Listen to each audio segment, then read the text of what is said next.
Sairam students, let's begin with the today's session of Class 8 Geography. Children, we are doing the revision of chapter number 4 of Geography. The chapter's name is Agriculture. Let's go through the content of the chapter. In that we are going to learn introduction, farm system, types of farming, major crops and agricultural development. Now in introduction, you can see here the transformation from a plant to a finished product involves three types of economic activities. Now here one example was given here where it has been shown like children have seen a farmer. He was adding some manure to the soil to make it fertile. He was growing wheat there. So he told the children that the wheat would fetch a good price in the mandi from where it would be taken to factories to make bread and biscuits from flour. So the process from wheat to the biscuits, right? So that is like the transformation from a plant to a finished product involves three types of economic activities. What are these activities? These are primary, secondary and tertiary activities. Now what are primary activities? Primary activities include all those connected with extraction and production of natural resources. Now secondary activities are concerned with the processing of these resources, that is manufacturing of steel, baking of bread and weaving of cloth. These are all the examples of the secondary activities. Then the third activity is the tertiary activity. Now tertiary activity provides support to the primary and the secondary sectors. Now how it provides support to them? Through services. Now which type of services the tertiary activities provide? Transportation, trade, banking, insurance and advertising. These all are the examples of the tertiary activities.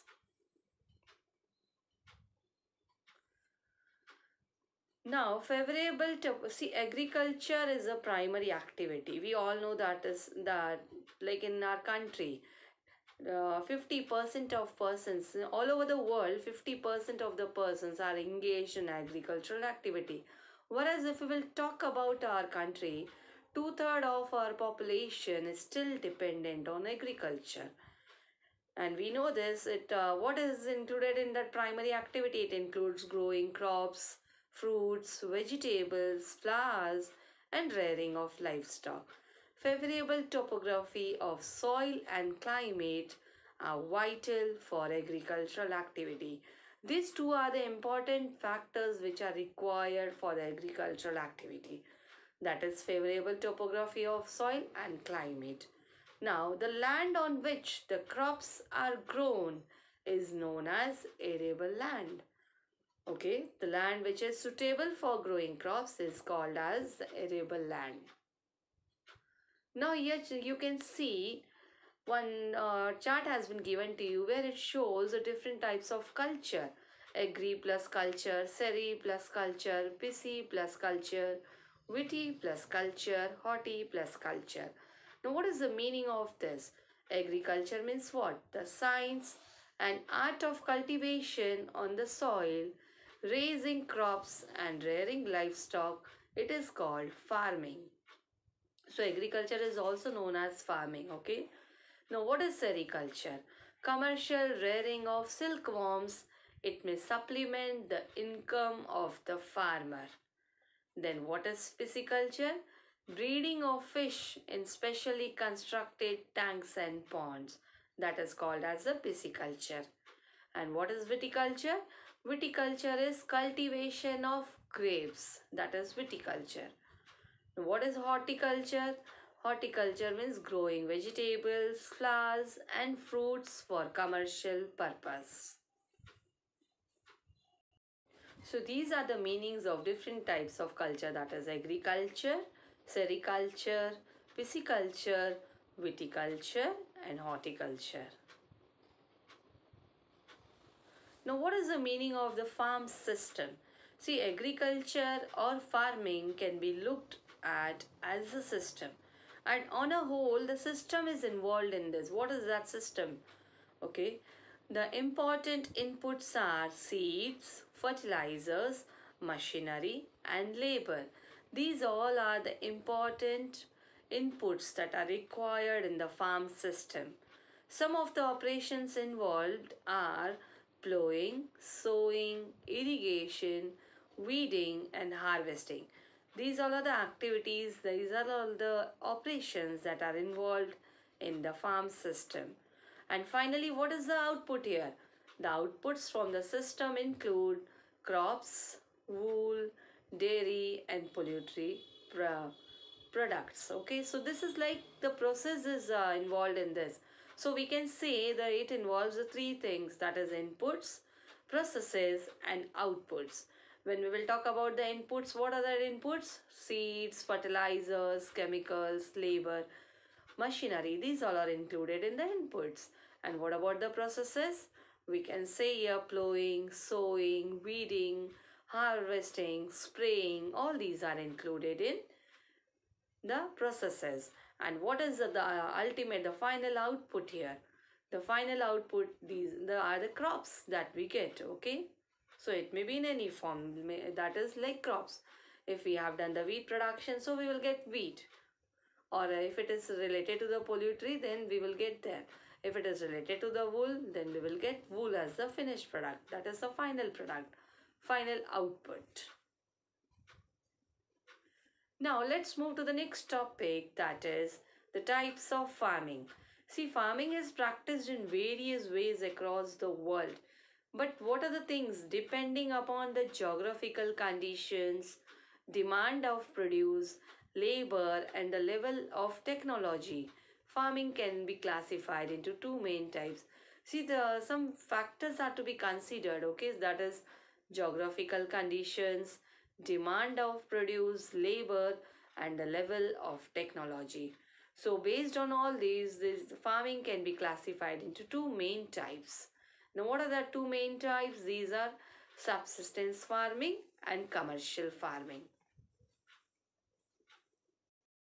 Now let's understand the meaning of each and every type here.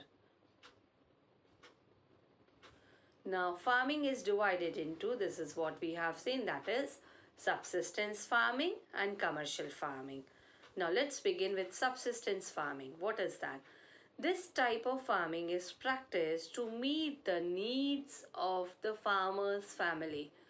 Okay, so subsistence, from the word itself also we can understand, and commercial, there is a difference in that. Subsistence means when the farmer will do this farming especially for fulfilling the needs of his family.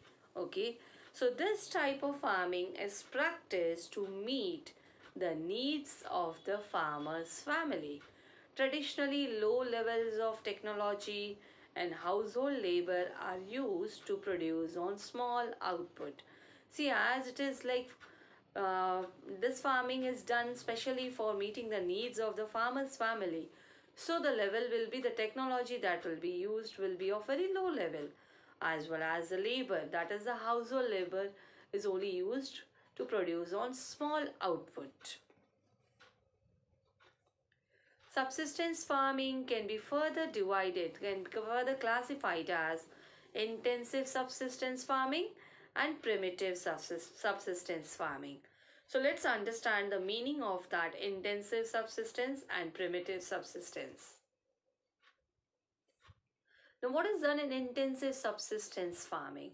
In intensive subsistence agriculture or the farming, the farmer cultivates a small plot of land using simple tools and more labor.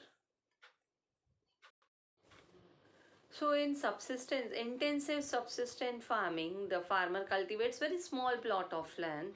What he uses simple tools. Okay, the technology that he uses is of very low level and more labor is required there. Now what about the climate? The climate with large number of days with sunshine and fertile soils permit growing of more than one crop annually on the same plot. This is also the meaning, like it grows more than one crop. Okay, climate with large number of days with sunshine, okay, and fertile soil permits growing of more than one crop annually on the same plot. So same plot is used for more than one type of crop. Rice is the main crop here. Apart from the rice, other crops that are in uh, the farming of which other crops is done here, it includes wheat, maize, pulses and oil seeds. So rice is the main crop. Apart from rice, other crops that are cultivated here are wheat, maize, pulses and oil seeds. Now, primitive, you can say other intensive subsistence farming is prevalent in the thickly populated areas of the monsoon regions of South, Southeast, and East Asia. Now, let's move to the primitive subsistence agriculture. Again, primitive subsistence agriculture, it includes two types, that is shifting cultivation and nomadic herding. Okay, see, we started with the division of classification of farming into two, that is subsistence farming and commercial farming. Then we started with subsistence farming. Again, subsistence farming was divided in two, that is intensive subsistence and primitive subsistence. Okay, after learning the meaning of intensive subsistence, when we started with primitive subsistence farming, it again includes two types, that is shifting cultivation and nomadic herding. Now let's understand what is shifting cultivation. Shifting cultivation is practiced in the thickly forested areas of Amazon basin, tropical Africa, even the parts of Southeast Asia and Northeast India. See, why these areas are suitable for this type of farming, this type of cultivation, that is shifting cultivation. These are the areas of heavy rainfall and quick regeneration of vegetation. Because of the heavy rainfall, the crops will be grown quickly and the quick regeneration of vegetation, like that can be shifted, that can be changed quickly. A plot of land is cleared by felling the trees and burning them. This is what the process is done in that.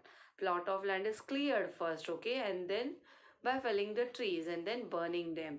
The ashes are then the ashes of the remains, the ashes that were remaining after burning that are mixed with the soil, and crops like maize, yam, potatoes and cassava are grown in that particular land. So after the soil loses its fertility, the land is abandoned and the cultivator moves to a new plot. Now try to understand how the process of the shifting cultivation goes. See, first a plot of land is cleared by felling the trees and by burning them. Okay, then after burning, the ashes that are remaining there, that are mixed with the soil and crops. Okay, and then after the soil loses its fertility, the land is abandoned and the cultivator moves to a new plot. Okay, then again the same process is carried on. That is that another plot is cleared by felling the trees and by burning them. So shifting cultivation. See, it means that farmer is shifting his cultivation from one plot to another plot. So shifting cultivation is also known as slash and burn agriculture. So the shifting cultivation is also known as slash and burn because the plot is cleared first by felling the trees and the burning takes place there, right? Then they burn it. Then the ashes are mixed with the soil. So that is also the reason that shifting cultivation is also known as slash and burn agriculture. Shifting cultivation is also known by different names in different parts of the world. So in our northeast India, it is called as the zoom cultivation, that is zooming. Now let's move to the nomadic herding. What is that nomadic herding? Nomadic herding is practiced in the semi-arid and the arid regions of Sahara, Central Asia and some parts of India like Rajasthan and Jammu and Kashmir. So what is done in this type of farming? In this type of farming, herdsmen move from place to place with their animals for fodder and water along defined routes. Now the examples here, the animals that are used here are sheep, camel, yak, and goats are most commonly reared here. Okay, so apart from this, they provide milk, meat, wool, hides, and other products to the herders and their families. So nomadic herding is like it is practiced in the semi-arid and the arid regions, okay? And in this type of farming, what the herdsmen he does, herdsmen move from place to place with their animals for fodder and water along the defined routes, okay? And then this type of movement arises in response to climatic constants as well as the terrain. So, sheep, camel, yak, and goats, these are the most commonly reared animals. They provide them milk, meat, wool, hides, as well as the other products that are required for the herder's family, for the herder as well as for his family. So, this is the meaning of the nomadic herding. So children, here we have completed with the types of farming, in that we have learnt about the subsistence farming. We saw the type of farming, that classification is done as two, that is subsistence farming and commercial farming. Subsistence farming is again divided into, that is intensive subsistence agriculture, and it is primitive subsistence agriculture. Then we saw primitive subsistence agriculture is again divided into, that is shifting cultivation and nomadic herding. So we will see the meaning of the commercial farming in the next video lesson. So children, go through this presentation, try to understand the meaning of the subsistence farming and still the further classification of subsistence farming. Then we will be learning about the commercial farming in our next video. So till then, take very good care of your health, children. See you in the next session with the next topic.